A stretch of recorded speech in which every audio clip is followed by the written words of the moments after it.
تم اپنے گھر میں ماحول ایسا پیدا کرو، بچوں کو ایسی تعلیم دو جب تک کہ بچہ قرآن کریم نہ سیکھ لے، قرآن کریم اس کو پڑھنا نہ آ جائے، اس وقت تک کسی اور کام میں اس کو مت ڈالو۔ ہمارے یہاں الحمدللہ مسلمانوں کی تاریخ یہ ہے کہ سب سے پہلی تعلیم جو بچے کو دی جاتی تھی وہ قرآن کریم کی، ناظرہ ہی صحیح، لیکن ناظرہ قرآن کریم بھی انسان کی زندگی میں انقلاب برپا کرتا ہے۔ اگر صحیح طریقے سے ناظرہ پڑھ لے نا بچہ تو اس کے دل میں ایمان کا بیج پڑ جاتا ہے، اور پھر آگے وہ ایمان کا بیج اس کو بہت سی برائیوں سے روکتا ہے۔ تو جب تک اس بات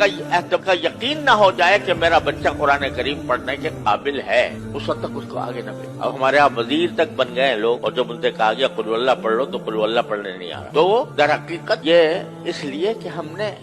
ہمارے ذہن سے دین کی تعلیم و تربیت کی اہمیت ہی ختم ہو گئی۔ ہمارے دل میں اس کی اہمیت ہی نہیں ہے کہ ہمارا بچہ جو ہے وہ دین کی معلومات، دین کا علم حاصل کرے۔ نہ صحیح، ٹھیک ہے، ہم نے یہ نہیں کہتے کہ آپ ہر ایک کو عالم دین بناؤ، ہر ایک عالم دین بننا بھی فرض نہیں کہ آپ پورا درس نظامی پڑھاؤ 8 سال، لیکن اگر کم از کم جو انسان کے ذمہ فرض عین ہے اس کا علم تو بچے کو ہر حال میں ہونا چاہیے، اور اس کے لیے کسی ایسی درسگاہ، الحمدللہ اب ایسی درسگاہیں موجود ہیں جس میں جو دنیاوی تعلیم کہلاتی ہے وہ بھی الحمدللہ اس میں پڑھائی جاتی ہے، اور اس کے ساتھ ساتھ اس کو مسلمان بنانے کی بھی فکر ہوتی ہے، اس کو دینی معلومات بھی فراہم کی جاتی ہے۔ ایسی درسگاہوں کے اندر اس کو بھیجو۔ جب تم خود ایسے درسگاہوں میں بھیج دو گے جہاں پر الحاد اور بے دینی کا چرچا ہے تو پھر وہ اس کی ذمہ داری تمہارے اوپر عائد ہوتی ہے کہ تم نے ایسی جگہ بھیجا کیوں۔ اور دوسری بات یہ کہ اگر فرض کرو کہ کوئی بچہ آپ نے کسی درسگاہ میں بھیجا، کسی اسکول میں بھیجا، وہاں پر دین کی معلومات اس کو حاصل نہیں ہو رہی، دین کا علم اس کو حاصل نہیں ہو رہا، تو کم از کم اتنا تو کر لو کہ اپنے گھروں کے اندر تھوڑا سا وقت اپنے بچوں کے ساتھ ایسا نکالو جس میں کچھ دین کی معلومات بچوں کو فراہم کی جائیں۔ کم از کم سیرت طیبہ، نبی کریم سرور عالم صلی اللہ علیہ وسلم کی سیرت طیبہ سب مل کر گھر والے بیٹھ کر تھوڑا سا وقت نکال کر اس میں پڑھیں۔ اس سیرت طیبہ میں نبی کریم صلی اللہ علیہ وسلم کے حالات زندگی بھی ہیں، اس میں نبی کریم صلی اللہ علیہ وسلم کے اخلاق بھی ہیں، آپ کی معاشرت بھی ہے، آپ کے سکھائے ہوئے آداب بھی ہیں، وہ سارے کے سارے اکٹھے بیٹھ کر پڑھیں۔ اس میں کیا مشکل کام ہے؟ رات کو تھوڑا سا وقت سونے سے پہلے اپنے سارے بچوں کو جمع کر کے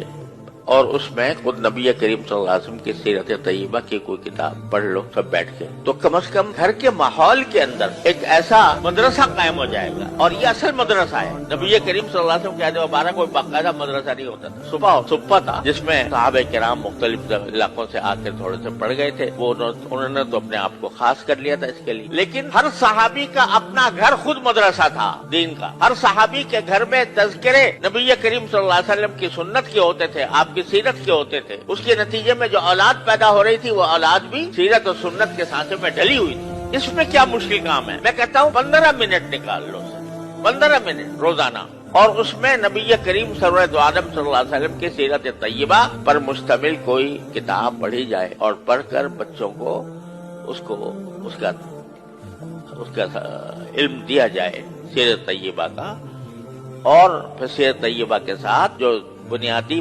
ضروریات ہیں دین کی، وضو کے احکام، نماز کے احکام وغیرہ وغیرہ، اور اخلاق، آداب، کس چیز کا کیا ادب ہے، کھانے کا کیا ادب ہے، سونے کا کیا ادب ہے، بازار جانے کا کیا ادب ہے، خرید و فروخت کا کیا ادب ہے، یہ ساری باتیں رفتہ رفتہ روزانہ کر کے اگر 15 منٹ بھی روزانہ ہر انسان، ہر مسلمان نکال لے اور اپنے اولاد کی اس طرح تربیت کرنے کی فکر کرے تو انشاءاللہ اللہ تعالیٰ کی رحمت سے انقلاب آ جائے گا۔ لیکن چونکہ فکر نہیں تو اس کی وجہ سے یہ چھوٹا سا کام بھی نہیں ہو پا رہا، اور قرآن اسی کی طرف متوجہ کر رہا ہے کہ تم ساری دنیا کے اوپر تنقید کرتے ہو کہ فلاں جگہ یہ ہو رہا ہے، فلاں جگہ یہ ہو رہا ہے، سیاسی ماحول کے اندر بے چینی ہے، اضطراب ہے، انتشار ہے، لڑائیاں ہیں، جھگڑے ہیں، تنازعات ہیں، ان سب کی شکایت تو کرتے ہو، لیکن خود اپنی طرف متوجہ ہو کر نہیں دیکھتے کہ تمہارے ہاں کیا کمی ہے۔ اگر تم فرض کرو کہ مکمل طور پر اسلامی احکام پر عمل کر رہے ہو، لیکن تمہاری اولاد اور تمہارے گھر والے دوسری طرف جا رہے ہیں، اس کی ذمہ داری بھی تمہارے اوپر عائد ہوتی ہے، اپنی فکر کرو۔ اور